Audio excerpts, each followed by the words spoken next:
എന്റെ അനുവാദം ഇല്ലാതെ അനന്തുവിനെ ഇവിടുന്ന് പറഞ്ഞു വിട്ടത് എന്തിനാണെന്നാ ചോദിച്ചത്. ആൾമാറാട്ടം നടത്തിയല്ല അവൻ ഇത്രയും കാലം ഇടുന്നത്. അതു തന്നെ കള്ളത്തര. അതും പോരാ, ഇനി വേണ്ടാത്തത് ഓരോന്ന് പറഞ്ഞ് മോളുടെ മനസ്സിൽ വിഷം കുത്തിവെക്കാൻ ശ്രമിച്ചില്ലേ? അങ്ങനെ എവിടെ നിന്ന് വന്ന ഒരുത്തം വിചാരിച്ചാ എന്റെ മനസ്സ് മാറ്റാൻ കഴിയുമെന്ന് അമ്മാവൻ കരുതുന്നുണ്ടോ? അതില്ല, എന്നാലും പുകഞ്ഞ വെള്ളി പുറത്ത് എന്ന് കരുതാ മതി മോളെ. അത്ര സില്ലിയായിട്ട് കാര്യങ്ങൾ എനിക്ക് കാണാൻ പറ്റില്ല അമ്മാവ. ഗോപിയുമായിട്ടുള്ള വിവാഹത്തിന് ഞാൻ സമ്മതിച്ചത് എന്തുകൊണ്ടാണെന്ന് നിങ്ങൾക്കറിയോ? അനന്തുവിനോടുള്ള എന്റെ പ്രതികാരം തീർക്കാൻ. അതെന്തിനാണെന്ന് മാത്രം എന്നോട് ചോദിക്കരുത്. ഞാൻ ഉണ്ടാക്കി വെച്ച പ്രശ്നങ്ങൾക്ക് ഞാൻ തന്നെ പരിഹാരം കണ്ടേ മതിയാവും. മോള് പറഞ്ഞോണ്ട് വരുന്നത് അനന്തുവിന്റെ മുന്നിൽ വെച്ച് തന്നെ ഗോപി എന്റെ കഴുത്തിൽ താലി കെട്ടണമെന്നുള്ളത് എന്റെ വാശിയാണ്. അതാണ് എനിക്ക് അയാളോട് ചെയ്യാൻ പറ്റുന്ന ഏറ്റവും വലിയ പ്രതികാരം. എന്താ മോളെ ഇത്? ഇനിയിപ്പോ ഞങ്ങൾ അവനെ എവിടെ പോയി തപ്പാനാ? അതൊന്നും എനിക്കറിയില്ല. എന്ന് അനന്തുവിനെ നിങ്ങൾ എന്റെ മുന്നിൽ കൊണ്ടുവരുന്നുവോ അന്ന് മാത്രമേ എന്റെ കല്യാണം നടക്കൂ. അതിന് നിങ്ങൾക്ക് കഴിഞ്ഞില്ലെങ്കിൽ എനിക്ക് ഈ ജന്മത്ത് വിവാഹമേ വേണ്ട. ഈശ്വര, ഇത് വല്ലാത്ത പുലിവാലായല്ലോ. കല്യാണത്തിന് ഇനി 4 ദിവസമേ ഉള്ളൂ. ഇനി അതിനിടയ്ക്ക് ഇനി അന്ന് നീ പറഞ്ഞ പോലെ അവനെ തട്ടിയിരുന്നെങ്കിൽ ഇപ്പൊ എന്താകുമായിരുന്നു സ്ഥിതി? തട്ടിക്കളയാൻ ഞാൻ പറഞ്ഞോ? പിന്നെ അന്ന് നീ എന്താ പറഞ്ഞു? അവനവിടെ ഇറക്കണമെന്നല്ലേ ഞാൻ പറഞ്ഞോളൂ. ഇനി തർക്കിച്ച് വെറുതെ സമയം കളയണ്ട. ഈ നിമിഷം മുതൽ ശങ്കരൻകുട്ടി അന്വേഷിച്ച്, അല്ല അനന്തുവിനെ അന്വേഷിച്ച് നമ്മൾ ഇറങ്ങുന്നു. കത്തുവല്ലോണ്ടാ? ഇല്ല ഇല്ല, അയക്കാരും ഇല്ല. പിന്നെ കണ്ടപ്പോ ചോദിച്ചെന്നുള്ളൂ. ഇന്ന് നല്ല സ്വഭാവത്തിലാണല്ലോ. കല്ലിന് വില കൂടിയത് കാരണം ഒരു നേരം നോക്കി ആശാനെ. അത് ശരി. മുല്ലക്കൽ വഴിയാണോ? അതെ.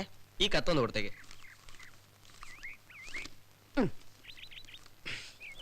അനന്തപത്മനാഭൻ. അനന്തൻ പരമൻ വളപ്പൊട്ടു. പരമൻ വളപ്പൊട്ടു. ഇനി നാട്ടുകാരുടെ മുമ്പിൽ വെച്ചുകൂടി അപമാനിക്കാനാവും അവളുടെ ഉദ്ദേശം. ഇല്ലനെന്തോ, തറവാട്ടിൽ നടക്കുന്ന തിരുമറികളെ കുറിച്ച് വിനീത കുഞ്ഞിന് എന്തൊക്കെയോ പിടികിട്ടിയിട്ടുണ്ടെന്നാണ് എനിക്ക് തോന്നുന്നത്. ആർക്കറിയാടാ, ചിലപ്പോ നിന്നെ ഈ തവണ ശിക്ഷിക്കാനല്ല നിന്റെ സഹായത്തിന് വേണ്ടിയിട്ടാണ് അവള് വിളിക്കണെന്നുണ്ടെങ്കിലോ? എന്ന് നീ ഊഹിക്കുന്നല്ലേ? ഇത് അവളുടെ ട്രാപ്പാണെന്ന് ഞാൻ സംശയിക്കുന്നില്ല. എന്താ തെറ്റ്? പോട്ടെ, നീ അവിടെ അനന്തുമായിട്ട് ചെന്നാലല്ലേ നിന്നോട് അവൾക്ക് പ്രതികാരം ചെയ്യാൻ പറ്റൂ. അവൾക്ക് ആർക്ക് സംശയം ഇല്ലാത്ത രീതിയിൽ നീ അവിടെ ഉണ്ടായ പോരെ? ഞാൻ ഇവിടെ കഴിയുന്നത് നിനക്ക് ഇഷ്ടമല്ലെങ്കിൽ ഇവിടെ നിന്ന് പോയേക്കാം. നിങ്ങൾ എന്ത് പറഞ്ഞാലും ശരി, ഞാൻ ഇനി അങ്ങോട്ടില്ല. എന്താ മോളെ, ഇനി റെഡി ആവുന്നില്ലേ? ഞാൻ പറഞ്ഞില്ലേ അമ്മാവ, അനന്തുവിനെ കുറിച്ച് എന്തെങ്കിലും വിവരങ്ങൾ കിട്ടിയതിന് ശേഷം മാത്രമേ ഞാൻ ഒരുങ്ങുകയുള്ളൂ.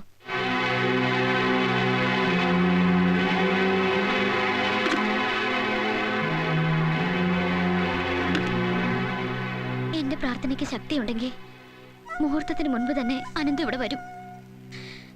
മറിച്ചാണ് ഈശ്വരൻ നിശ്ചയിച്ചിരിക്കുന്നതെങ്കിൽ എന്താണ് വേണ്ടതെന്ന് ഞാനും തീരുമാനിച്ചിട്ടുണ്ട്. ആത്മഹത്യ പാപമാണെന്ന് എനിക്കറിയാം. പക്ഷെ വിനു, ഞാൻ പറയുന്ന ഒന്ന് കേക്ക്. ഏതായാലും ആ രീതിയിലാണ് കാര്യങ്ങൾ നീങ്ങുന്നതെങ്കിൽ എന്റെ സ്വത്തുക്കളെല്ലാം അനാഥാലയത്തിലേക്ക് കൊടുക്കാനുള്ള ഏർപ്പാടുകൾ ഞാൻ ചെയ്തിട്ടുണ്ട്. അനന്തനെ അന്വേഷിച്ച് നാട് മുഴുവൻ ആള് വിട്ടല്ലോ. എന്നിട്ട് എന്തായി? എന്നോട് ഒരു വാക്ക് പറയായിരുന്നില്ലേ? അവൻ എവിടെ ഉണ്ടാവും എനിക്കറിയാം. അങ്ങൊന്നൊന്ന് മൂളിയാ മതി. അവനെ പിടിച്ചു കെട്ടിക്കൊണ്ടുവന്ന് അങ്ങയുടെ മുമ്പിൽ ഞാൻ ഇട്ടുതരും. അവൻ ഇങ്ങോട്ട് കൊണ്ടുവരണ്ട. കിട്ടിയിട്ട് ഞങ്ങളെ വിവരം അറിയിച്ചാ മതി. ശരി അങ്ങുന്നേ. ശങ്കരൻകുട്ടി ചേട്ടൻ എങ്ങോട്ടാ? ശങ്കരൻകുട്ടി ചേട്ടൻ എന്നെ തന്നെയാണ്. സന്തോഷം. എന്റെ പേരെങ്കിലും അതാണെന്ന് സമ്മതിച്ചല്ലോ. പേര് മാത്രല്ല, എല്ലാം ഞാൻ അറിഞ്ഞു. ഈശ്വരൻ നമ്മളെ രക്ഷിച്ചു മോളെ. അനന്തൻ എവിടെയുണ്ടെന്ന് കണ്ടുപിടിച്ചു. എവിടെ എവിടെ ഉണ്ട് അനന്തൻ? എന്തായാലും മുഹൂർത്തത്തിന് മുൻപ് എത്തിക്കാമെന്ന് രവി ഏറ്റിട്ടുണ്ട്. അനന്തേട്ടൻ വരാതിരിക്കില്ല. മുല്ലയ്ക്കൽ അമ്മാവന്മാരുടെ മനസ്സിലിരിപ്പ് എന്താണെന്ന് ആർക്കറിയാം? ഒന്നിനും മടിക്കാത്തവരാണവർ. അനന്തേട്ടൻ വരുമ്പോ ശങ്കരൻകുട്ടി ചേട്ടൻ ഇവിടെ ഉണ്ടാവണം.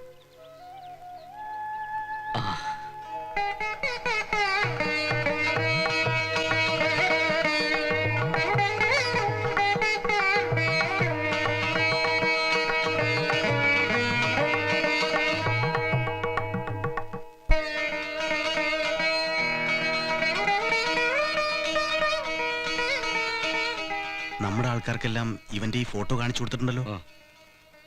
അല്ല, ഈ വരണ സ്വീകരിക്കുന്ന തിരക്കിനിടയിലെ ചിലപ്പോ അവനങ്ങ് ഇടിച്ചു കയറിക്കളയും. ഏതായാലും ഈ നാസുരക്കാരെ കൂടി ഒന്ന് കാണിച്ചു കൊടുത്തേക്കാം. നാസുരം, ആശാനെ, ഈ ഫോട്ടോയിൽ കാണുന്ന ഇവനെ ഇവിടെ എവിടെയെങ്കിലും വെച്ച് കണ്ട അപ്പനെ വിവരം അറിയിക്കണം. ശരി തന്നെ. என்ன விஷயம் என்ன അതൊക്കെ പിന്നെ പറയാം.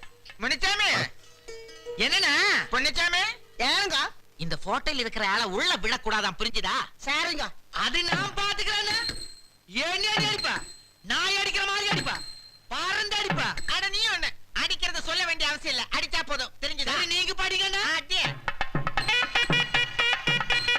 மதி மதி இஞ்சி மாய்க்க അവിടെ നിന്ന് അടിക്കപ്പോ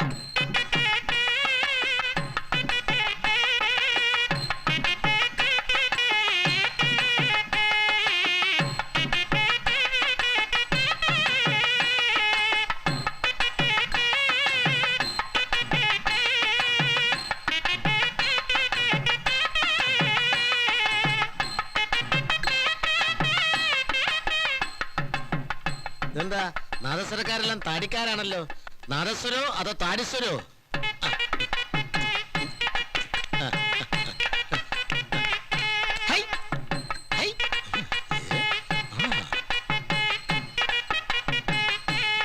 ആ മേളം കൊടുക്കട്ടെ കൊടുക്കട്ടെ.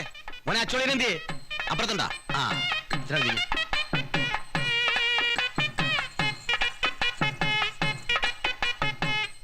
ആ വാ മോളെ. അനന്തു എവിടെ അമ്മാവാ? അവൻ എത്തേണ്ട സമയം കഴിഞ്ഞു. ചിലപ്പോ വല്ല ട്രാഫിക് ബ്ലോക്കോ മറ്റായിരിക്കും. ഏതായാലും മുഹൂർത്തത്തിന് എന്നെ വിവാഹം നടക്കട്ടെ. അത് നടക്കില്ലെന്ന് നേരത്തെ അമ്മാവനോട് പറഞ്ഞതല്ലേ? എന്താ മോളെ ഇത്?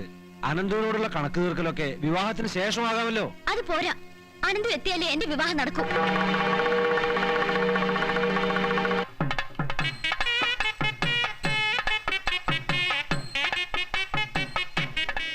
ഇനിയിപ്പോ എന്താ ചെയ്യുക? ഒന്നും ആലോചിക്കാനില്ല. അവളെ വിളിച്ചകത്തേക്ക് കൊണ്ടുപോകണം. കല്യാണം മാറ്റിവെച്ചതൊക്കെ പതിവാ. വിവാഹം മുടങ്ങിയ ദുഃഖം സഹിക്കാതെ വധു ആത്മഹത്യ ചെയ്തു. നീ പറഞ്ഞു വരുന്നത്? അത് തന്നെ. ആത്മഹത്യ ചെയ്യുന്നു കൂട്ടുകാരിയോട് ഫോണിൽ പറഞ്ഞില്ലേ, അത് തന്നെ തെളിവാ. ആ പിന്നെ അതിനു മുമ്പ് അവൾ എഴുതി വില്ല് കൈക്കലാക്കണം. വാ.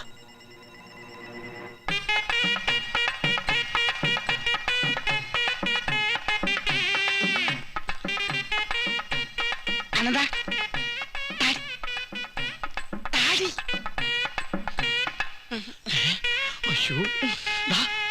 താടി അയ്യോ മുടി പോന്നെ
നീ അത് മുടി വേണം.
അങ്ങനെ അങ്ങനെ ഒരു പാവത്താനായി പല നാടും നഗരവും കടന്നു വന്ന ഈ പഴമ്പാണൻ ഭാഷയും വേഷവുമൊക്കെ മാറ്റി അങ്കത്തട്ടിൽ പറന്നുയർന്ന് പടവിളിച്ച് കൊയ്ത്ത് കഴിഞ്ഞ് തൻ്റെ പെണ്ണിനെയും സ്വന്തമാക്കി വിടവാങ്ങുകയായി.